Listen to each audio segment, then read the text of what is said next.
You're listening to the Journey podcast.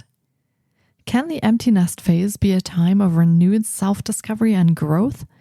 Listen to today's episode to learn about the emotional journey of transitioning to an empty nest life and discover ways to navigate this transformative chapter with joy. Hi, I'm Petra Brunbauer, and with decades of experience with sadness, pain, anxiety, and stress, I finally figured out how to leave all that behind. And this podcast shows you how to break free permanently so you can reclaim your sanity and find the self-esteem and energy to go after the life you desire. With real talk about mental health, holistic healing, and the tough journey of coming out the other end. This is the Journey Podcast. Welcome to today's episode. In this episode, we embark on a thoughtful exploration of transitioning to an empty nest life, a significant life phase that often brings a mix of emotions and adjustments. Our discussion delves into the profound experience of parents navigating the transition as their children leave home to embrace their own life journeys. Our guest shares insights into the range of emotions and changes that come with an empty nest, shedding light on the potential challenges and opportunities this life transition presents. We discuss practical strategies for navigating this period of adjustment, fostering a renewed sense of purpose and discovering new avenues for personal growth and fulfillment. Bobbi Chegwyn is the founder of the Inspired Empty Nest, a platform offering support and empowerment to mothers in the transformative empty nest phase. Drawing from her personal experience and understanding of the challenges during this transition, Bobbi provides resources, coaching, and a nurturing community to help mothers navigate the complexities of this stage. With her compassionate approach and dedication to empowering women, Bobbi is a beacon of inspiration, guiding mothers to rediscover their passions and find fulfillment beyond parenting. Here is my interview with Bobbi Chegwyn.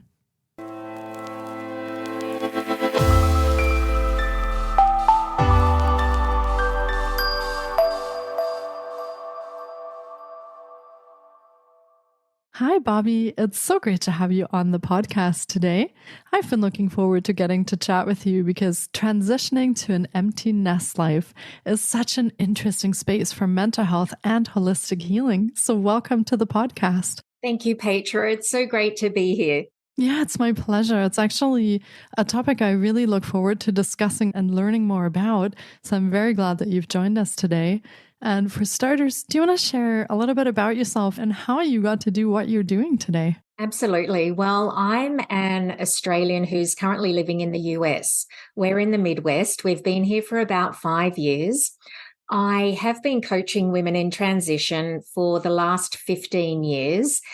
And it was only when I had 2 life-defining moments within 6 months of each other that I decided to niche down into working with empty nest mums.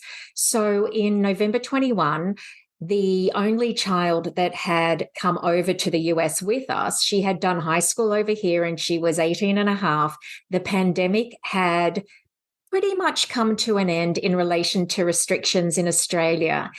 And so when Australia announced its borders were reopening, she was pretty much up and out of here. She missed her sister back home who was studying at university. She missed the lifestyle, the coast, her friends, just the Australian way of life, really. And I get that. And I did honour her desire, even though it was quite difficult. So I took her home and settled her in for 3 weeks. And then 5 months later, my dad, who had been my sole remaining parent for 35 years, his health was failing and he would pass away in April of 22. So I was there for when Lucy went home and I went back 3 weeks prior to Dad dying. But it was in May 2022, after those really life-changing periods, that I realized that I had slumped into such a well of despair that it was hard to get myself up and out of bed. And I knew that I had the tools and the strategies and the techniques from coaching. I knew what I had to do. And it was hard at first because when you're in that space, it is quite secure, quite comfortable. It's what you know. It's easy than perhaps pulling yourself out of that pit. But I knew if I was going to do something, I wanted to retrace the patterns, reuse the patterns that I'd done previously, and taken other women along for the ride. I think it's more enjoyable for me and more helpful to those around me.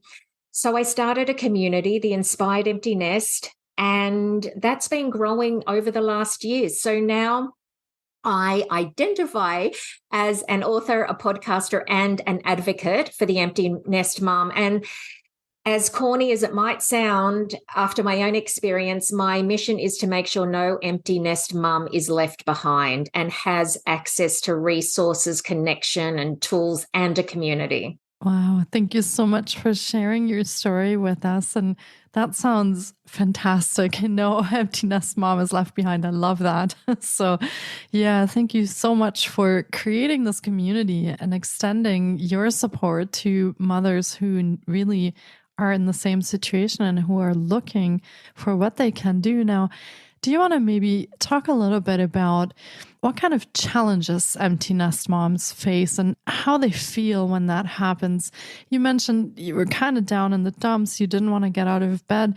What are sort of the things that you end up seeing a lot when it comes to the empty nest challenge? Well, it's something that I never expected, and it never occurred to me that this was going to happen. In fact, and I mention in the book that after I became an empty nest mom, I would admonish myself for the times of stress that I would have raising my children. I was alone with them for 5 years, and I was cross at myself as I remembered those moments when it was highly stressful. I didn't know how I was going to cope. And I thought, oh my goodness, I just can't wait till you're all grown up and you can all manage yourselves and you don't need me as much. In those times of just real frustration, especially when I was a single mom, because what happens is several things. And this may not happen to all women, but it happens to a lot of us. A loss of identity, as we once knew it, a loss of purpose, as we once knew it, a loss of connection. Obviously, our kids are now somewhere else. We're still parenting, but we're remote parenting rather than in-person parenting. The loss of the role as we once knew it because they're no longer there. The silence can be really difficult to cope with. Then a lot of women also have the problem, I guess, or the task of looking at their partner and reconnecting with them as a partner and not just as dad or maybe even another mum in the family.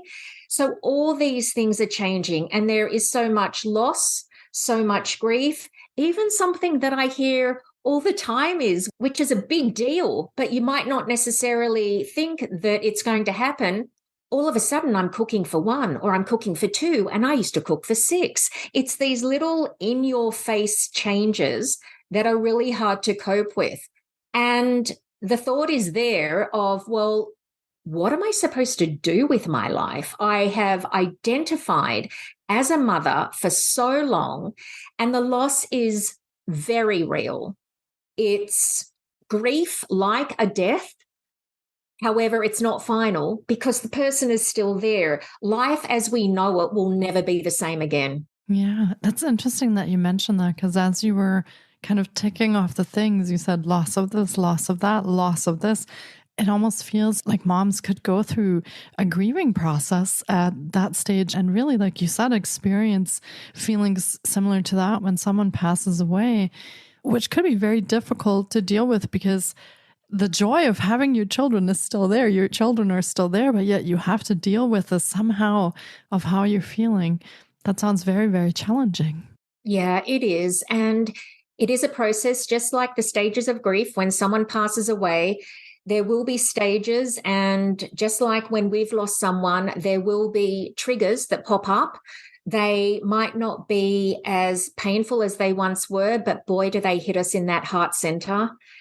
It's quite easy to be taken back to those feelings.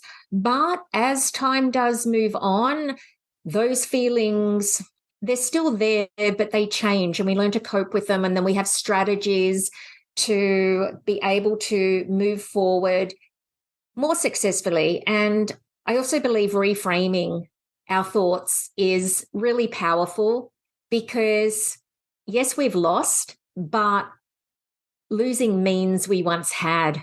And boy, are we able to be grateful for that connection. Being a mother is such a wonderful gift. And it's funny, my mother died when I was 16. And the day before, it was sudden. She had a sudden stroke and passed away. And the day before she died, she said to another woman in front of me, "There is no greater love than a mother for her child." Those are some of the last words she ever said to me. And I'm so grateful that I heard those because it's really been a driver in relation to what I'm doing now. There's such a connection. Yeah. Wow. That's wonderful that you did get to hear those words. And then that's what you carried forward with you in memory of your mother. So, yeah, thank you for sharing that. That's really deeply touching. And like you said, the part of moms who maybe get a little impatient and say, I really want my kids out of the house. But then when that comes, there's so much space and so much time, and trying to identify what you will fill that with. Sounds like that can be a difficult thing to move with. Almost you freeze up and you don't know where to start. So, yeah. Now, what do you offer women that you work with as far as any specific approaches or resources? Do you have a process that you take them through, or how do you approach starting to work on the empty nest life? I do. Well, last month I released my book, The Post-Nest Plan. And as we were chatting about off air, this book was originally a course. I did a course to write a course and I released it. And I quickly soon realized that it would be much better as a book because I'm able to do more storytelling about my own experience, about others' experiences. And it has all the tools, tips, and resources. So you're able to create your post-nest plan.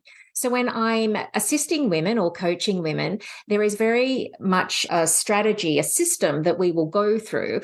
And it's my 3 A's for change. And my A's are firstly acceptance. So we learn to not run from the emotion. It's really important, with emotion being energy, to allow it to travel its purposeful path. So we almost befriend our emotions, which can be a very strange feeling, having that feeling sitting with you. But the beautiful part is when we're no longer pushing away, we can embrace what we're feeling. And as I said before, we will allow it to run its course, and we can pick up any of those aha moments or light bulb moments, those epiphanies along the way about what this emotion is aiming to show us. The second A is for awareness, and we do a deep dive into personal self-inventory, because we as mums now, after saying farewell to our kids, we're completely different women than we were before we had kids, or even in the early stages of parenting. We have changed. There are aspects of us that remain the same, interests and values, but there is a lot that is different. And we have to look at who we are now and what we will be wanting to discover about ourselves, so we can plan to live life from that joyful heart space. So the second part, the second A, as I said, is awareness. And we look at values, we look at core needs, we look at the belief cycle, we look at limiting beliefs, we look at manifesting, we look at the law of attraction. We look at coming from a place of cause rather than effect, and how we can really be the drivers in our life if we have these tools. And once we've completed the awareness section, then we move into action, because we've allowed ourselves to process the emotion. We've done a lot of investigating about who we are right now and what we want and what sparks us joy. And then we're able to create an action plan, which ultimately you walk away with, the post-nest plan. But the beauty is it's based on you and no one else. But it's a plan also that is ecological. It's good for you, good for your community, and good for the world around you. The plan is based on being of service, which I think is the greatest thing any of us can ever do. Being of service is not always in the way that we imagine. It's not always helping at a soup kitchen or picking up litter or something like that. The post-nest plan allows us to discover how we can be of service purely from that heart-centered place. And for those who think, oh, I just can't, I just am not at the level to be able to do that yet, the good part is that the post-nest plan recognizes that being of service to yourself can change the world. Because once we start to practice acts of self-love, self-compassion, self-care, and self-respect, we're going to fill our own happy tank. And energetically, we are going to be a high vibrating being that will be good for the world around us. So that's actually a perfect place to start for those who really do not have the inclination as yet to step outside and serve outside of their home. Now, mind you, being of service can also be starting a Facebook group with something that you love, starting a blog, having a home-based business based on maybe you craft really well. So it's really just honing in on who you are and then offering your gift up to the world. Yeah, it sounds like it can be a very transformative time when you've processed some of that grief and the loss and you're coming to, the acceptance, the awareness, and you're coming to the action step. It sounds like this can be hugely transformative, especially when you reframe from the very negative side of it to maybe saying, oh, now I have time to discover who I am or what I need. So it sounds very, very transformative. Now, I'm sure that you work with a lot of mothers and you might see some differences in that some mothers might thrive through this process a little more than other mothers. And what do you find are some of the key factors that makes that difference, that some women are able to thrive and some don't cope so well with these situations? You mean in the situation of change? Yeah. And when they're going through the change of children moving out and having to reorient themselves, is there anything that you've noticed that kind of crops up time and time again where you say, oh, this is a key factor in really thriving through this time rather than getting kind of stuck in it? Definitely. So I am very big on letting women know and understand and embrace that where they are right now emotionally is absolutely fine. And in this group of empty nesters, there will be a lot of women who are further along their path. And that's fantastic. But new empty nest mums who are not coping so well and are in this raw and exposed place of emotions that are overwhelming, they need to have the courage to ask other women to meet them where they currently are. Because if you can imagine our path as a ladder, and ones who are not coping so well, they're right on the bottom. Now, when I was first in this phase, I didn't have the energy to do much of anything. It was hard to get myself out of bed. The women who are further along their path, they have the energy to come back to where these women are currently and hold the space, allow them to honor their emotions, have an outstretched hand. If we say things which are common, which aren't always helpful, things like, well, you knew your kids were going to leave. You've got to let them live their own lives. Well, suck it up. Go and find a hobby. How many times have I heard that one? It's not doing these women any service because it goes back to honoring all our emotions and understanding that all our emotions are here to teach us, to help us learn, grow, and evolve. And we have to meet them where they are and encourage them to process their own emotions. So to the women who are starting out who aren't coping so well, be brave enough to say, meet me where I am for the moment. I'm in my processing phase. Yeah, that's really great advice. And kind of allowing yourself, like you said, to be in that space and just say, well, this is the place I'm at, and I'm going to start working from here and moving forward. And having that, I would almost say courage to share that with other women. It can be, I think, hard to talk about the things that challenge us and makes us feel vulnerable to talk about that. So sharing where we're at and discussing what we're going through, is that helpful as well when you share that in community? Very helpful. And I have a private Facebook group called the Inspired Empty Nest Mums Group. And it really is a place where women can be vulnerable, they can be themselves. It is very much a place of non-judgment. There's no aggression. And these are in the group rules. I've seen it in other groups where people can sometimes be a bit catty.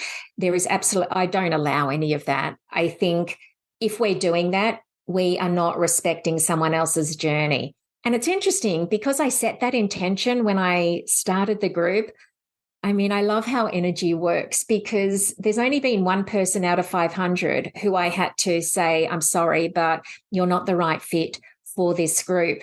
It seems that when we do set these intentions, we attract like-minded people to us. So there was someone this morning who posted a hardship, and all these women are coming and helping and giving their advice and what they've done. And it was all around communication with my child, because that really does change. Our roles are changing so much. We have to learn a new way of respecting the way we communicate with them. And it was just lovely to see all these women hop on and help another woman. So there are communities. And I'm proud of ours because it's a safe space. And that's what I really wanted. Yeah, it kind of reminds me of where the focus goes, the energy flows. So when you're setting that intention of having a positive, supportive, encouraging space for women to discuss in, that it comes together exactly like that. So yeah. Yeah, it's amazing that you're creating all these resources and spaces for women to be in community together. That sounds amazing and wonderful, and like a great support network for mothers who are going through this. Now, do you work with people in a one-on-one sense or in other programs as well? Do you want to maybe talk a little bit about that so listeners can get a sense of how could they work with you? How could they find you? Where can they find your book? Well, the first place, the one-stop shop, would be going to the website inspiredemptynest.com. And there they'll be able to find a whole lot of resources. The Post-Nest Plan is the new book that's out, and it's a course within a book, but also storytelling as well. So that's a great resource. I also offer one-on-one coaching for those who do need a bit of extra help, who like to have conversations in relation to their change. I also have a podcast for empty nest mums called Fly Mum Fly, and we have a lot of brilliant guests who are able to share so much wisdom and what they're doing now and the hardships they overcome and what they've learned during this process. So there are amazing women on the Fly Mum Fly podcast, and I'm just about to release 21 Days Together. It's a 21-day episode every day podcast to really help mums over a 3-week period who are now entering into this empty nest phase. In the US, a lot of mums are sending their kids off to college, or kids, will round out their summer with maybe moving out of home or going and doing something else. And I thought, it says 21 days to change a habit, but what about 21 days to work through this process and maybe change some thoughts, some feelings, and some actions? So I like to think of it as these women having a buddy that will speak to them every day, understanding where they are. And it's about a 10-minute podcast each day, but they get a new one each day. And they've got someone who understands where they are right now in those initial stages. So there's a number of things happening at the moment, but if your listeners go to inspiredemptynest.com, they'll be able to find everything there. Perfect. Thank you so much. That sounds wonderful. A lot of great resources to check out. And we will, of course, be linking to all of Bobbi's offerings in the show notes as well.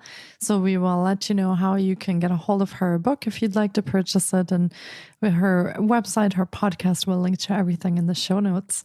Now, before we close off, I'm wondering, do you have a special word of advice or some kind of nugget maybe for moms who are beginning the empty nest path, but long distance. Maybe their kids are living at the other end of the country or another continent. Does that add another challenging layer to this already difficult process? And do you have any advice for them? I can share my own insights because that's me. I'm in Cincinnati and all our kids are now growing and flowing back in Australia. And we have 5 between us, a blended family. I think the best bit of advice I can give is to understand that when we are speaking with them on Messenger, FaceTime, over the phone, aim to refrain from being the constant fixer or the constant solution provider. Because what I learned early on is that they are out on their own now, and sometimes they just want to vent.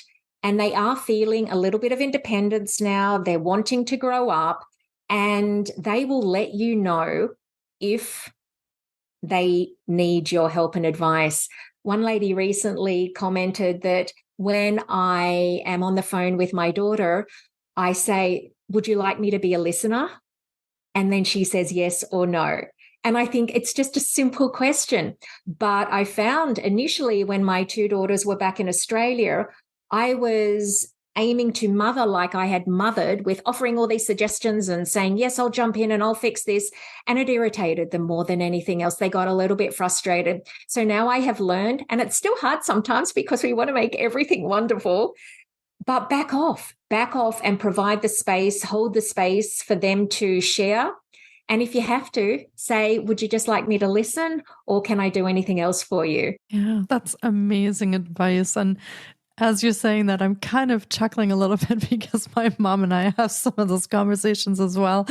So I see the 2 sides of that going on. So yeah, thank you so much for sharing that. I think that will be really helpful for moms who are maybe struggling with that distance a little bit too. And on top of having an empty house, now have to understand, well, when do we visit? How do we visit? People are in a different country. So yeah, it can be very challenging, but I think that's some great advice that you gave. Thank you so much for that. Yeah. You're welcome. And this has been another incredible episode. And I really hope that our listeners have enjoyed this journey into transitioning to an empty nest life as much as I have. I have learned so much again in this last half hour, and it has been fantastic chatting with you, Bobbi. Thank you so much for bringing all this wisdom and knowledge to the episode today. Thank you, Petra, for having me. It's been a lovely conversation. I've enjoyed it. Yeah, me as well. And I hope our listeners have enjoyed that as well. And I hope they connect with you and find your book and make their post-nest plan. Post-nest plan. Post-nest plan, there you go, for themselves, and take some of the strategies that you offer and the resources and put that to work in their lives. So thank you so very much, and take great care, Bobbi. Thank you. You too. Thank you so much for taking time out of your day to listen in. If you enjoy the Journey podcast, please support us by subscribing, sharing on social media, and leaving us a review. We appreciate you. And you can find more of The Journey on Facebook, Instagram, TikTok, and our website, thejourney.com. Sending you love and courage, and see you next time.